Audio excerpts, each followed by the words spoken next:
And it says I am live, and I hope it's not lying. Hello, hello, hello, and welcome, welcome, welcome. Good morning, good afternoon, good evening from wherever and whenever you may be seeing this. It's Tuesday. So today is one of my favorite topics. It's all about confidence, and that's my main wheelhouse. We all went into this parenting thing with ideas and ideals, and then life happens and it chips away at our dreams and it chips away at our confidence, and the days turn into weeks and the weeks turn into months and the months turn into years and nothing seems to change. um, More likely it gets worse. A lot of us have a hard time admitting that we struggle when it comes to parenting, but it turned our life around. We came into this parenting thing with ideas on what we would do and what we would never do. And then we held this little baby in our arms and we promised them the world. But the enormity of the task can overwhelm us.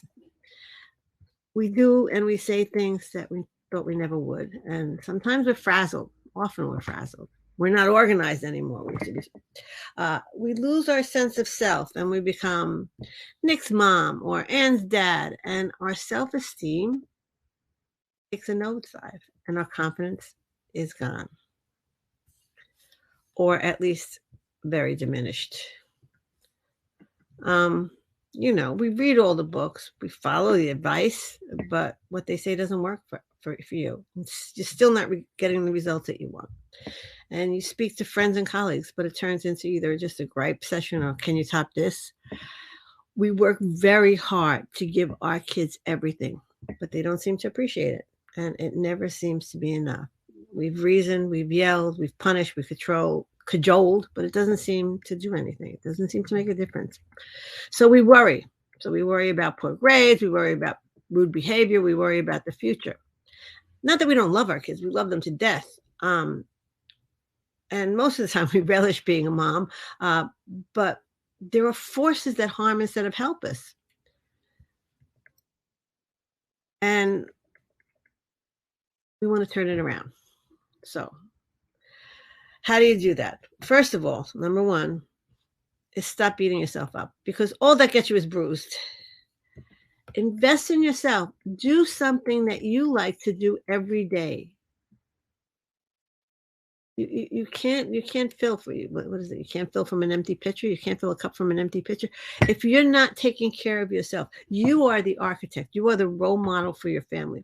So take care of yourself, because the more you take care of yourself, the more you will feel the inner strength to make decisions that you want. I have in my parenting groups, we have a 4-pillar system that we work through, and it involves acceptance of yourself and your kids, and building resilience, and connecting to your core values, and dreaming, holding on to your dreams. Seems simple, and it is, but it's not easy.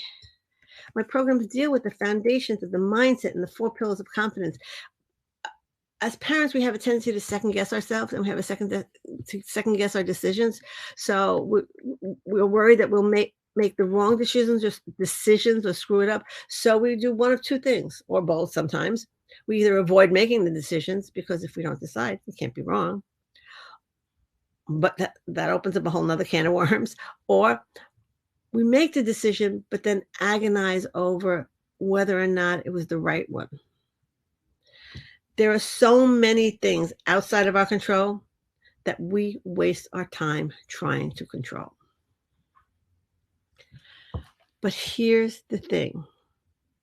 You get to decide. You get to decide how you're going to react to your kids. You get to decide how you're going to treat your spouse or significant other. You get to decide if you're going to have a shitty attitude or a good one for the day.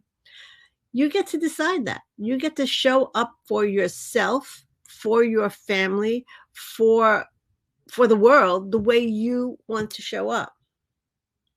You have choices. You are personally responsible for yourself. You have options. Your choices then you get to choose to take different actions and create different results. If you don't like the way it looks, if you don't like the way it feels, if it don't like the way it acts, then you can do something about it. It's rare that I run into somebody who's not willing to work for the success they're seeking. But what I see is that they become overwhelmed and frustrated